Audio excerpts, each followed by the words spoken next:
इतिहास के पन्नों ने जब आर्यन द्रविड़ इन्विजन थ्योरी हमें पढ़ाया तो यही सिखाया कि द्रविड़ और आर्य अलग अलग हैं। कहाँ तमिलनाडु, कहाँ काशी, सारी चीजें भिन्न हैं। यह सत्य है कि खान पान, रहन सहन और क्षेत्र के हिसाब से अगर हम सोचें, देखें तो पहले दृष्टि में यह स्पष्ट होता है कि काशी और तमिल में कोई समानता नहीं।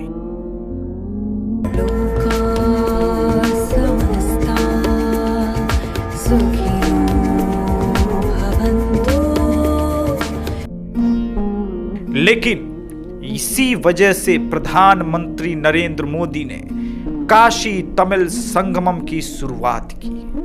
और जब काशी तमिल संगमम को हमने जाना, समझा तो पता चला कि भारत के क्रूर निर्मम इतिहासकारों ने भारत को विभाजित करने में कोई कोर कसर नहीं छोड़ी, क्योंकि काशी तमिल संगमम को समझने के बाद ही आपको पता चलेगा कि काशी और तमिल का गहरा नाता है, रिश्ता है और उसे एक डोरी जोड़ती है जिसका नाम है सनातन धर्म।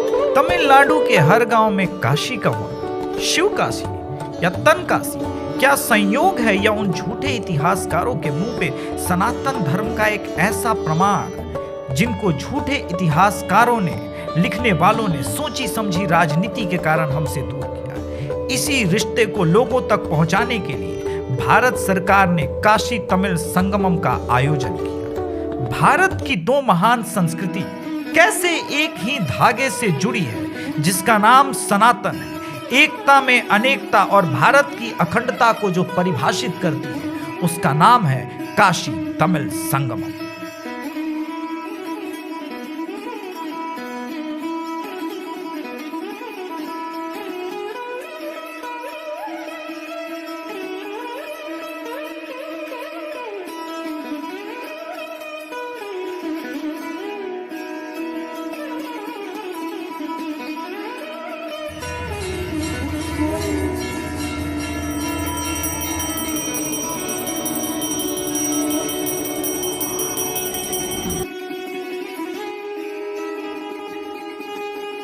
लेकिन काशी तमिल संगमम भारत को जोड़ने का काम कर रहा है। इसी शुभ कार्य को करने के लिए भारत की वित्त मंत्री निर्मला सीतारमण जी बनारस पहुंची। तो मुझे ऐसा लगा कि दो संस्कृति की एकता का परिचय देने के लिए इनसे अच्छा विकल्प शायद ही कोई।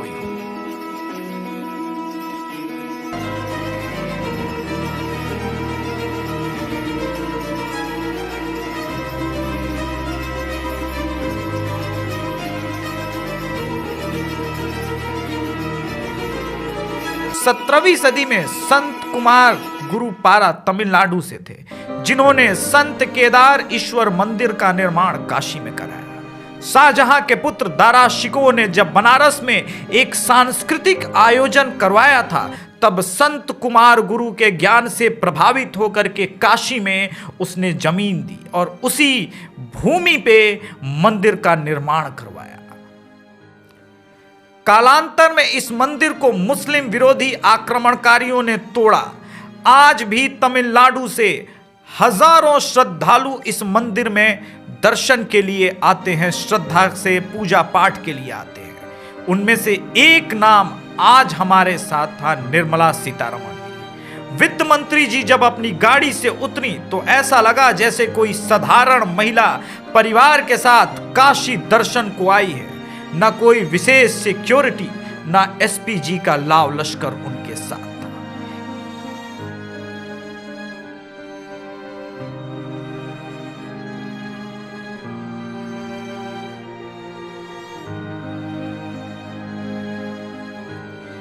केदार घाट के कुमार स्वामी मठ में पूजा पाठ के साथ दिन की शुरुआत करने के बाद निर्मला सीतारमण जी हनुमान घाट की ओर।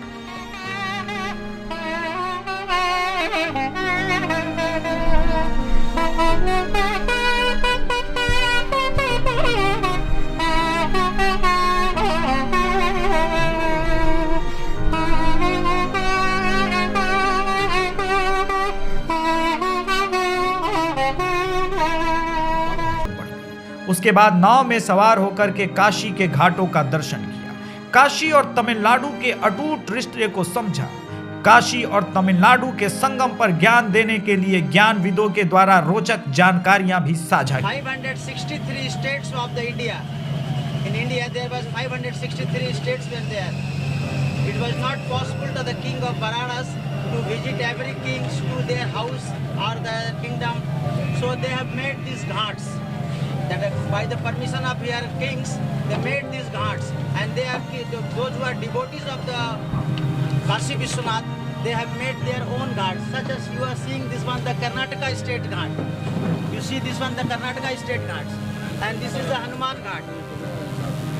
And as per the Hindu beliefs, the Varanasi is a separate universe.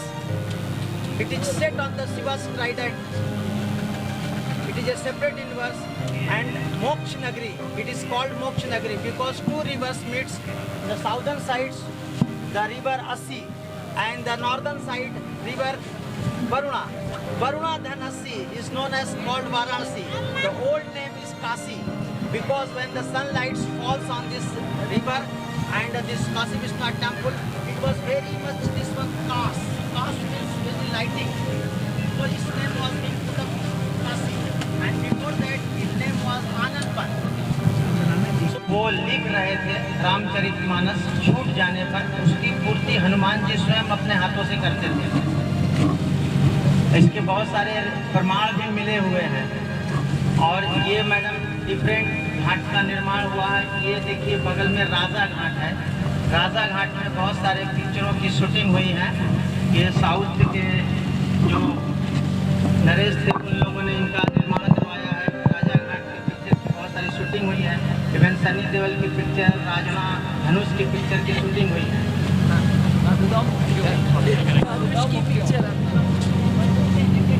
Ma'am आपको नहीं लगता कि ये जो चीज़ें अभी पीएम मोदी कर रहे हैं तमिल काशी संगम इसको हमें एजुकेशन सिस्टम में लाना चाहिए ताकि हम और ज़्यादा लोगों तक इसको एक्सेस दे पाएँ, क्योंकि हम हमेशा इतिहास में यही पढ़ते हैं कि तमिल एक अलग कल्चर है, नॉर्थ इंडियन एक अलग कल्चर है, लेकिन जब हम इस पूरे प्रोग्राम को देखते और समझते हैं तो पता चलता है कितना गहरा कनेक्शन है। Connection is so deep, so our next generation should know about this.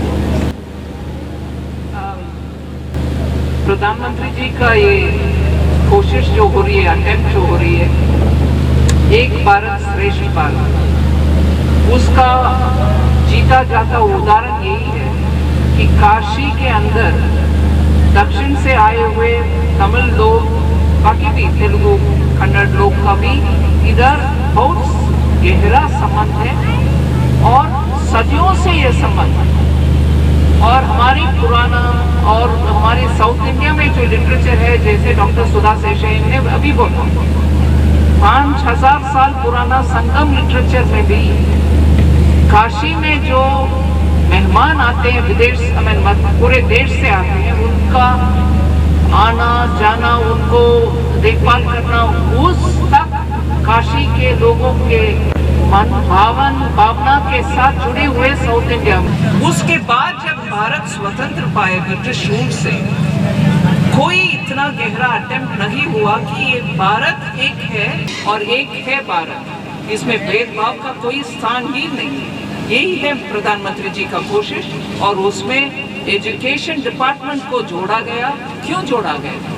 क्योंकि वो प्रश्न जो आप पूछ रहे हैं, एजुकेशन सिस्टम के द्वारा ये भावनाओं को बरकरार रखना और आने वाली पीढ़ियों को उसके ऊपर रोशनी डालने का एक है।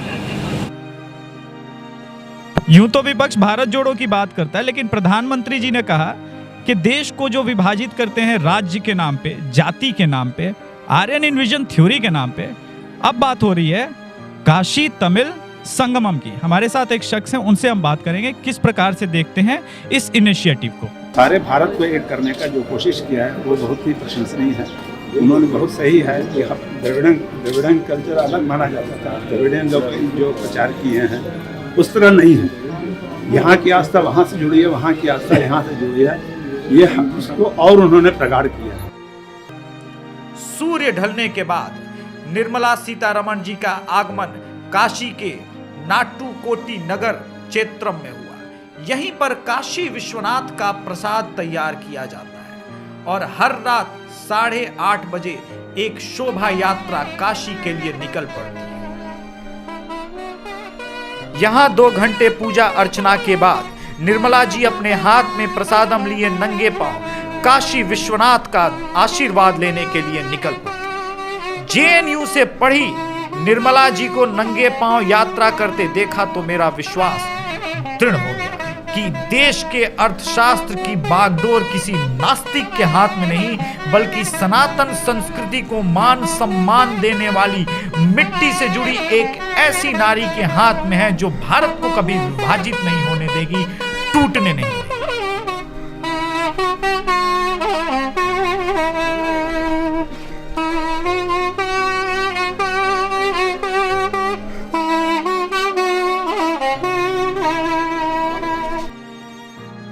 और